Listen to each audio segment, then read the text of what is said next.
Hey, bless up, fam. So let me ask you a question. How do you feel about, just say, a 40, 45, 35-year-old living at home with their parents? They work, they pay their bills, but they're living at home with their parents. How do you feel about a brother and a sister living together? The sister might have gone through a divorce. The brother might have just been trying to help out the sister, living with the sister, and taking care of the kids, and they both stay together. The brother's single. He got a job, working every day, but he help out with the kids. But he help his sister out, pay the mortgage, and he stays in the basement or in another bedroom with his sister. I don't know what happened, fam. I don't know what happened, because I remember even at my grandmother's house, there was times when my grandmother had 3 of her kids staying in the same house. I can remember 4, matter of fact, at least 4 at one time staying at her house for a period of years. Somehow we lost the way of this family community. I got some backlash about a video I dropped about struggling, and I put on there struggling grown folks taking care of grown folks. Now, in a community where people pitching in, contributing, or even if you grown and you I shouldn't say baby, you're providing resources to your grown kids, and they're still till they get on their feet and until they get established. And you're not struggling. I'm not talking about that. And when I did that video, I wasn't talking about people who aren't struggling. They are able to take care of their kids and their grandkids. But I'm talking about those in that video. I was talking about those who they can't even make ends meet, and the kids are not productive. They're doing a little something. They're doing just enough to get by. They're not trying to be ambitious. They're not trying to grow. They're not trying to stack that paper so they can do a little bit better. And they depending on moms or dad to take care of everything. That's what I'm talking about. But now on this video right here, right now, I'm asking you, what happened to that sense of community where we helped each other out? You know, nowadays we look at shame that a brother might be living with his sister. And the sister got a whole big old house, and they grown. The brother got a full-time job, the sister got a full-time job, but they making ends meet. Or here it is, a grown man live in a tent, live in a box, rather than live at home with their parents because they worried about what other folks think.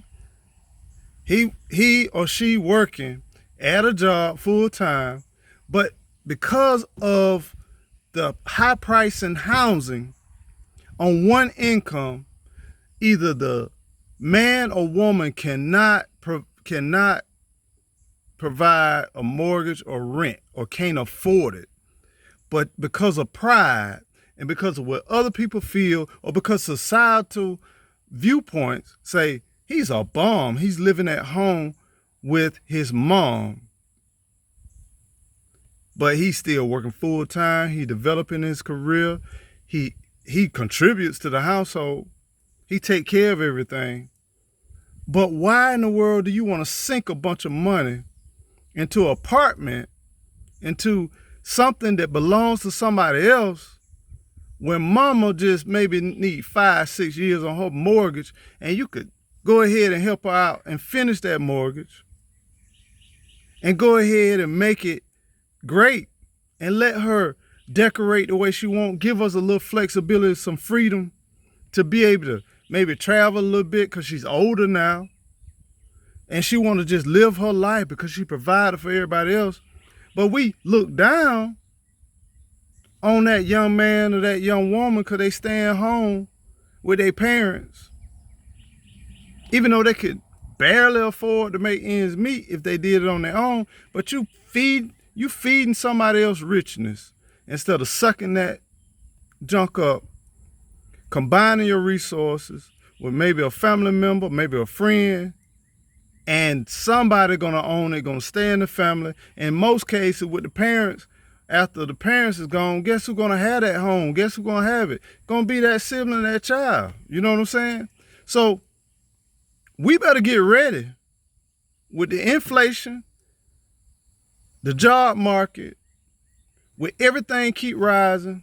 We better get ready to be creative and stop putting these crazy opinions and putting pressure on people that care about what other people think, and understand that someone can be successful and still live at home, can be successful and still live with their siblings, can be successful and cohabitate and be stacking their cheese and could be contributing to a family. Because it's crazy.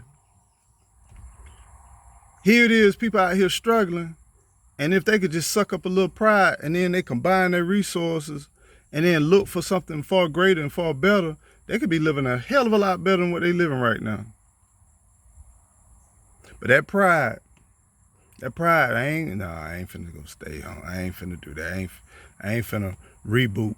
I'm not gonna take the time and do this and then save up. I just struggle. We better be smarter. We better be more strategic about what we're doing. That's all I'm saying. Because the time is at hand where one income just ain't enough. It ain't cutting it. And you can keep trying to make these 200,000, 500, $500,000. You can keep trying to almost kill yourself for the next 10 to 15 years just to be buying your first home. Or you could just maybe suck it up for 2 or 3 years, stay home, help out, be productive with the foundation of the home you were raised in, or even the home your parents, your siblings. Let them be great till they can get somewhere sustainable and contribute to people you love. And both of y'all got a win-win. I'm just saying. Rather than be out here full of pride, you looking sharp, you driving a fly car, you got nice cologne, well-groomed, and you living basically in your car or on the sofa of somebody that don't care nothing about you, or you giving all your money to a landlord that when you walk away from that apartment, when you walk away from that lease agreement, when you walk away from that rental piece, you're going to walk away and nobody benefits except for that person you've been paying your rent to. I mean, you live in a city where you can easily stay with fam, stack your bread, help your fam out, do a little something, and keep it going. But hey, it don't look good. It don't look good. I'm not going to try to play this chess game in life. I'm just going to keep playing checkers. And you find yourself where you 25 years old, 35 years old, 40 years old, and you wonder, man, I can't seem to get ahead. Well, my friend, we got to be strategic. We got to look at what we're doing and try to push on and be doing things that's going to be greater not only for us, but for the people that we care about. So think outside the box. I mean, let's go back. You remember the Waltons? You remember how many people was in that house? We look at good times. We look at all this, you know what I'm saying? And we watch that community grow and people's help each other and build and work with one another. So we got to get back. We got to get back, because when times get tough, we just have to come up with some creative solutions and keep pushing on. And don't worry about people that ain't paying your bills, and don't worry about people on how they gonna look down on you. Don't worry about that thing called pride, and think about survival and think about how you can win and position yourself in a winning situation. So y'all be well, be blessed, combine your resources, and come on y'all. Get past this thing and look at, you're helping. The only thing you're doing is helping your loved ones, your friends, your loved ones. And the only one gonna be winning is all of y'all. So y'all be blessed, be well, and don't forget to keep on growing. Grow.